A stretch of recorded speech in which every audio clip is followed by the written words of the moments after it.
Hi guys! Welcome back to my YouTube channel. And for today's video ay pag-uusapan natin kung paano nga natin i-convert ang ating SPayLater into cash. Sa mga hindi pa nakakalam kung ano itong SPayLater, ang SPayLater po ay isang offer ni Shopee sa mga qualified user na pwede kang makabili ng kahit anuman na o-orderin mo sa Shopee via installment, hulugan mo monthly, at pwede mo rin itong pambayad ng bills. At ngayon, may paraan na para maging cash. At yan ay ituturo ko sa inyo ngayong araw na to. Let's go! Kapag po ikaw ay qualified user na, makikita mo sa iyong Shopee profile na active now, pindutin mo lang po ito at fill upan mo yung mga kailangan fill upan ng mga detalye dyan. Tapos, after a few minutes o ilang oras ay maa-approve ka na ni Shopee. Pag na-approve ka ni Shopee, makikita mo doon kung magkano yung limit mo. At para may-convert ito into cash, kailangan meron tayong Maya account, Maya business account, kasi doon natin i-scan yung ating Shopee account. May sa taas ng yung Shopee account, makikita mo doon yung scanner. Yun ang itatapat mo sa scanner ng Maya. O kung wala naman kayong Maya account, Maya business account, ay pwede kayong magtanong-tanong sa mga kakilala nyo kung meron kayong kakilala.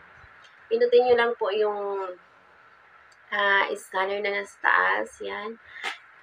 Tapos, i-scan nyo doon at ipoprocess na po yung payment. Makikita nyo po yun doon kung magkano yung babayaran nyo monthly.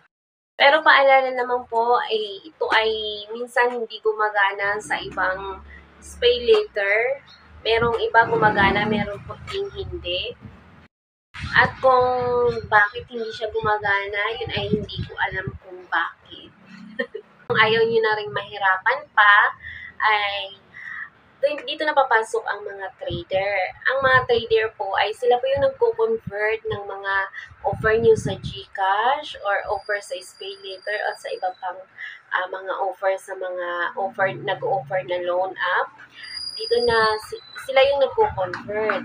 Pero ito, very risky itong mga nagko-convert ng ganito. Pero meron pa rin naman po legit at meron akong kakilala niyan. Ipipin ko lang po sa comment section below ang pangalan niya para matulungan kayong ma-assess para i-convert ang inyong SPayLater into cash. At nagko-convert din po pala sila ng GGives. At makikita niyo po dun sa short video ko, paki-check na lang po sa aking mga short video, yung aking video tungkol sa GGives. At makikita niyo dun sa comment section yung pangalan ni para ma-legit check nyo rin po siya kung gusto nyo magpa-convert ng SPayLater. Bago ka lang sa aking channel, paki-like and subscribe na rin po and hit the notification bell para updated kayo sa aking iba pang mga video.